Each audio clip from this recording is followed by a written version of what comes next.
Hey guys, so this is the second image I'm posting in my big Christmas and winter sale, and as you can see, it's a cheetah.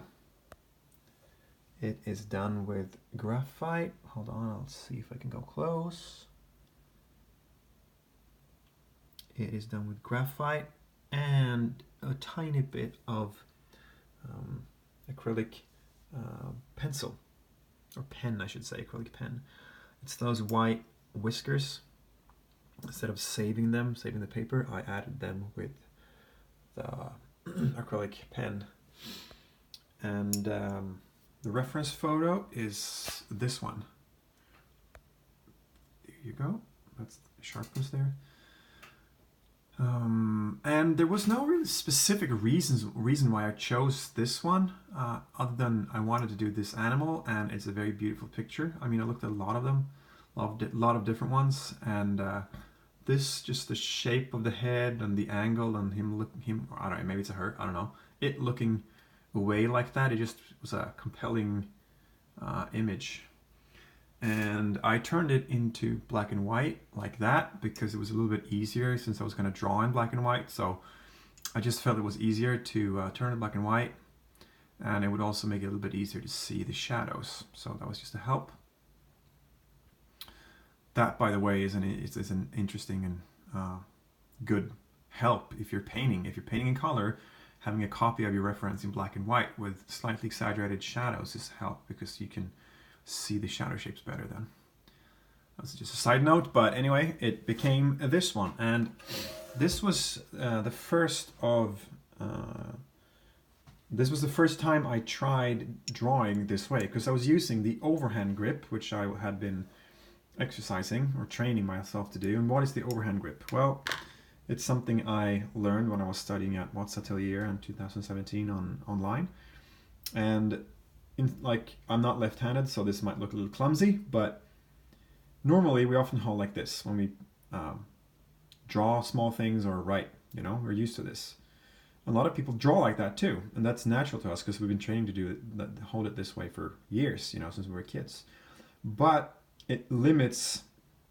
It's a very limiting way of holding the pencil. It's good for small areas, but for big areas, it's kind of stiff and clumsy. So learning the overhand grip like this or side like that is really good because you can angle it, you can shift it, you can do calligraphy like lines, and like you can put the pencil on the side to get to like big thick lines or topped thin lines. So I had just been learning that, and I wanted to try to do it in graphite, because I had been learning it in charcoal on a very specific paper and a specific pad, and I wanted to see if I could draw finished images in graphite with the same grip. So I found this paper, I had a specific setup, and because you can't have it too thick of a paper. If the paper is really thick, it's not gonna take the side of the pencil the same way as if it's a softer padded surface. A lot of nerdy drawing information here, but still, I thought it might be fun.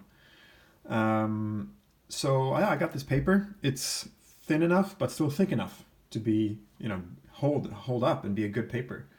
And it's thin enough to use this technique on. And I bought these pencils, and as you might be able to see, I don't know, it's kind of blurry now. Let's see here. Yeah, I can probably see it there. The whole thing is graphite. There's no wood. The whole thing is graphite with a thin cover, just so it won't smudge your fingers. The whole thing is just graphite, so you get a very thick and wide cone-like shape there. So you can do those thick lines that I talked about, which are these. Here you can really see it. Like, these are thick lines that I've done like that, or there. And I've used it all over the cheetah too, because it's a very, very fast and nice way to shade. So this was a bit of an experiment. Like I said, I used those pencils, different what's it called? Softness to make different types of marks. I also used some other stuff here, like a normal pencil. I don't know, this is broken, but yeah, here are some normal pencils, just for details and small individual fur details. Fun fact, I found this. It says, let's see if you can see it there. Johan rules. Johan with a Y. Let's see if I can there. This is like 20 years old or something. I had this probably in 8th grade. It's just lead for mechanical pencils. And I remember this guy in my class, the guy I hang out with all the time. He just wrote that on there, like as if I would be his biggest fan or something. Stupid random thing. I still have it. Anyway, so if you see this Johan, then you know it's there. I still have it. Don't know if you remember that you did that, but funny thing. Anyway, so this is, like I said, the second one I'm posting, and I like it. It turned out pretty cool, and I like the whole how it's fading together there, the lost edge, and I like how the fur looks with that technique of the overhand technique with the graphite pencil. And I like the vignetting, or whatever you would call it. I don't know the word for it, but this faded background. And yeah, if you're interested in it, then you can see it in the post above this one, and just email me and let me know if you're curious about it.